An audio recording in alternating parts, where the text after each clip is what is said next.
Good morning my dear students, welcome to my channel mission exam. पिले माने आज आम अष्टम श्रेणी हिंदी पुस्तकर 5 नंबर टॉपिक टाको पढ़ा जर ना हूँ घोड़े ने जान बचाई। पिले ये टॉपिक रो टाइटल जो घोड़े ने जान बचाई दे जार अर्थ तुम बुझीपार। घोड़े अर्थ हूँ घोड़ा, घोड़ा घोड़ा ने अर्थ घोड़ा कौन कला, जान अर्थ हूँ जीवन, बचाई अर्थ बंचैला, घोड़ा जीवन बंचैला। तो घोड़ा कहार जीवन बंचाइला, इठी कहारी कथा कुआ जाउची। चलो ये सुंदर कपाट को पढ़िबा एवं किपरि घोड़ा जनकर जीवन को बंचाइला ताकू मन भरी आनंदर सहित उपभोग करिबा। चलो पिले स्टार्ट करिबा।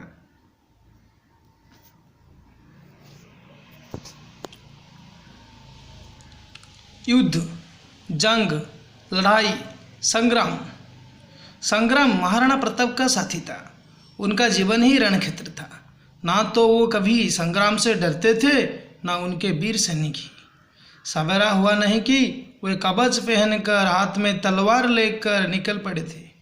अकबर बादशाह की फौज से कहीं ना कहीं मुकाबला हो जाता था। अकबर राणा को अपने कब्जे में करना चाहता था।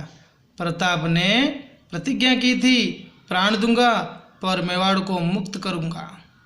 कौन कहते पिले देख, पिले माने तमें सप्तम श्रेणी रे निहाती पढ़ी हलदीकाट युद्ध किए राणा प्रताप आउ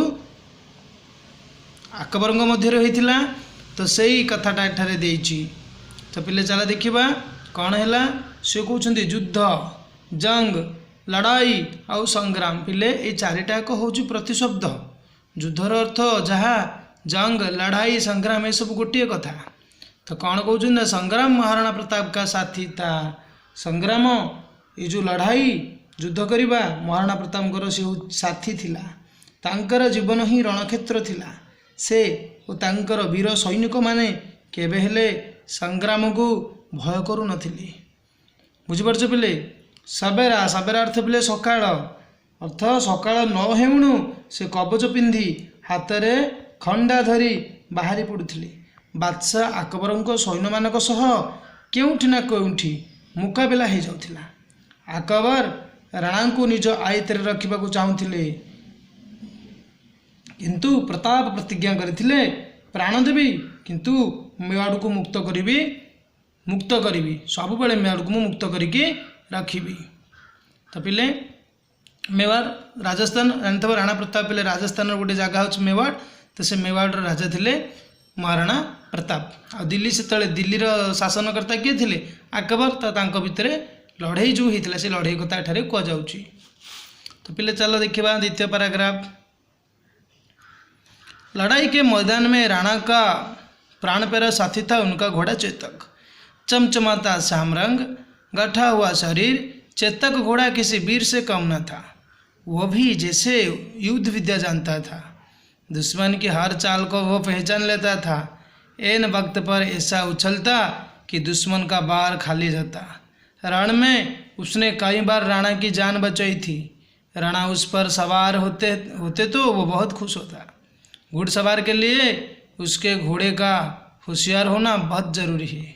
पिले कौन कहते सी कहते लड़ाई के मैदान में। लड़ाई अर्थ पिले जो युद्ध कर मैदान रे, मैदान पिले बुझीपारथब कौन कहला निहाती मैदान रे। मैदान जो ठिकना माटी जो भूमि उपरे युद्ध क्षेत्र हुए रणभूमि। मैदान में लड़ाई का मैदान अर्थ रणभूमि रे राणा का प्राण प्यारी साथी था। राणांकर सबुठारु प्राणप्रिय साथी थिला किए तांकर घोड़ा चेतक। ये लड़ाई का मैदान आम युद्ध क्षेत्र कहीपर ना रणभूमि भी कहीपर। पिले मन रखिबो तांकर प्राण प्रिय साथी किए थिला तांकर घोड़ा चेतक। तले राणा प्रताप का घोड़ा का नाम क्या था? चेतक। कौन थिला? चिक्कण, पूरा चमचमाता हुआ श्याम रंग, चिक्कण श्यामल रंग थिला सी। गाठा हुआ शरीर अर्थ पूरा हुष्टपुष्ट शरीर थिला से घोड़ा।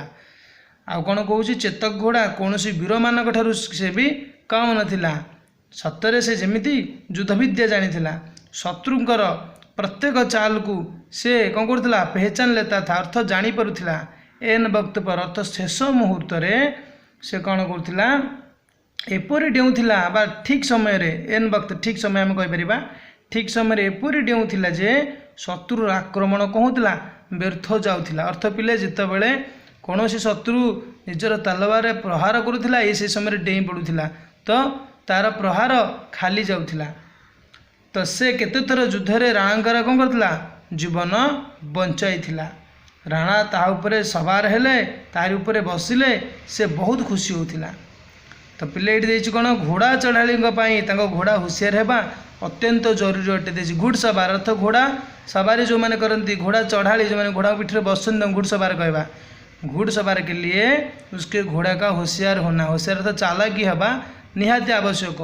कहीं कहले पिले मैंने लड़ाई क्षेत्र में घोड़ा जदि चालाक न हो तो सी जिते बड़ योद्धा हूँ ना कहीं सी लड़ाई क्षेत्र में जीतवाई बहुत कष्ट करा पड़ो। घोड़ा माने योद्धा भली घोड़ा मध्य होशियार हवा आवश्यक। ता पिले चल थर्ड पैराग्राफटा पढ़ा कौन हो। आज राणा प्रताप बड़ी लड़ाई में जा रहे थे। हल्दी घाटी की सांकरी पहाड़ी गली विशाल मुगल सेना का यहीं आसानी से सामना किया जा सकता है। वैसे तो वे पहले कई बार बादशाही फौजों से लोहा ले चुके थे, कभी जीतते कभी हार जाते, मगर आज की लड़ाई तो हर हाल में जीतनी होगी। मुगल राजपूत सूर्यों की शान देखी। राणा ने चेतक की पीठ थपथपाई, चेतक ने कान फड़फड़ाए। राणा ने चुप करा तो वो पूंछ हिलाने लगा, जिससे हिनाकर बोला, राणा मैं तो तुम्हें लेने का हरदम तैयार हूँ। पिले कौन कहते देख सी कहते आज राणा प्रताप बहुत बड़ युद्ध जाऊली। सी थिला हलदी घाटर संकीर्ण पहाड़ गली सांकरी अर्थ संकीर्ण पहाड़र गली थिला। यहीठारे कौन होना विशाल मुगल सेना को सहजर मुकाबला कर पारे। एपरी तो से पूर्वर केते थर बादशाह सैन्य मानक सह लड़ाई कर सारी केबे जीतती तो केबे कौन करती केबे हारी जाती केबे जीतती तो केबे हारती। किंतु आजिर लड़ाई जे प्रकार हो तांको जीतवा को हम कारण मुगल माने राजपूत मानकर शौर्यर गौरव देखंतु बोली से चाहूले। राणा चेतकर पिठिकी थम थमाई अर्थ कौन कले थापुड़े देले। चेतक कान को कौन कला फड़फड़ा अर्थ कान को हलैला। राणा स्नेहरे आउँसी थिबारु से लांज हलैबाकू लागिला। जेपरी मुंड हलाई से कहला, राणा मु तो तुमको नेबाकू सबुबले प्रस्तुत अछि। पिले चलो तापर देखिबा। तुम्हारी मुट्ठी भर सैनिक लेकर अपनी मुट्ठी भर सैनिक लेकर राणा हल्दीघाटी में उतरे। साथ पर माथे पर चुटकी भर धूल लगाए मातृभूमि को प्रणाम कर ही रहे थे कि मुगलियों फौज टिड्डियों की भांति आ धमकी। राणा ने देखा शाहजादा सलीम जंग जीतने आए हैं। उन्होंने बड़ी फुर्ती से हमला किया। सलीम का हाथी मारा गया लेकिन वो बच गया। उसकी फौज राणा पर आंधी सी टूट पड़ी। प्रताप की तलवार मानो फसल काटने लगी। अनगिनत सैनिक मारे गए। अब मुगलों ने राणा को घेर लिया। उनके सिर पर मुकुट था। मुकुट को देख फौजी उन पर हमला करते थे। राणा अकेले पड़ गए। उन पर कई चोटें आई पर पीछे हटना हुए जानते ही नहीं थे। कौन कहते राणा अल्प केतक मुट्ठी भर दीची अपनी मुट्ठी भर सैनिक लेकर अर्थ राणाकर सैन्य अल्प थिला। मुगल बादशाह अकबर सैन्य तुलन में आंकर सैन्य संख्या कम थिला। मुट्ठी भर सैन्य बेले राणा तांकर अल्प केतक सैन्य को नहीं हलदी घाटी में पहुँचले। मस्तकरे कौन कले मुठाए धूली लगाइले।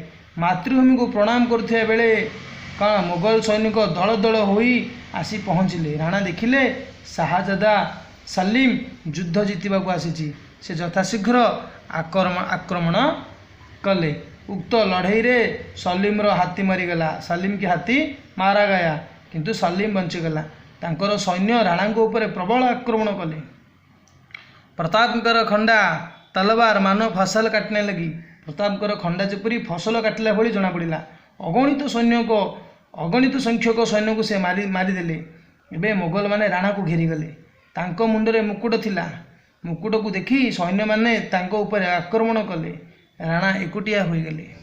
तांको उपरे केतक आघात आसिला किंतु पछघुंचा देबा तो से केबे जानी नथिले। पीछे हटना तो वो जानते ही नहीं थे। अर्थ तांको मुकुट देखिकी से तांकर मुगल सैन्य माने जानीगले जे ये ही राजा, तो तांको आक्रमण से कले। नेक्स्ट देखिबा, दूर से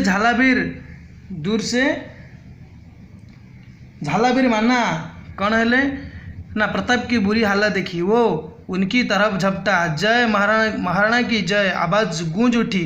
माना ने पीछे से मुकुट छीनकर अपने सिर पर रखा। बोला, राणा आपके घाव गहरे हैं, मेरी बात मानिए, अपनी जान बचाइए। आप रहेंगे तो हमारी लड़ाई चलती रहेगी। अभी मैं इनके लिए काफ़ी हूँ। कौन कहते ना दूररू प्रबल योद्धा माना, जोड़ा आम कहे दूररू झालावीर माना प्रतापଙ୍କର खराब अवस्था देखिले से तांको आड़ को अग्रसर हेले। जय महाराणांकर जय शब्द चारिआडे गुंचरित हो उठिला। माना पछरू मुकुट छड़ाई आनी निज मुंडरे रखिदेले। कहले, राणाजी आपणकर क्षत गंभीर अटे, आपणकर घाव गहरा है, मो कथा मानतु, आपणकर जीवन बंचातु। आपण रहिले आंभर लड़ाई चालू रहिबो। वर्तमान मु एमानक पई यथेष्ट अटे, एमानक पई मैं क्या हूँ, काफी हूँ, अर्थ यथेष्ट अटे। तो आपण कौन करंतु, आपण ए जगह छाड़ी चली जातु। चेतक तो पहले भाप चुका था कि राणा जख्मी हो गए हैं। उसने ये बातें सुनी। अब वो राणा को लेकर बेतहासा भागा, उनका हुक्म नहीं माना। झाड़ झंकाड़ों में तेजी से भागना तो उसका खेल था। आज वो ऐसा कूद रहा था जैसे कभी नहीं कूदा। राणा चिल्ला उठे, चेतक ये क्या कर रहा है, क्या कर रहे हो? लोग मुझे भगोड़ा समझेंगे, रुक जा इधर। चेतक हाँपने लगा। वो लड़खड़ाया, फिर भी उछला। सामने नाला था, उसे कूदकर पार किया, फिर भड़ाम से गिरा। राणा ने देखा उसकी छाती में तलवार भोंक दी गई है, खून की धारा बह रही है। प्रताप रोने लगे। उनके सामने ही चेतक ने दम तोड़ दिए।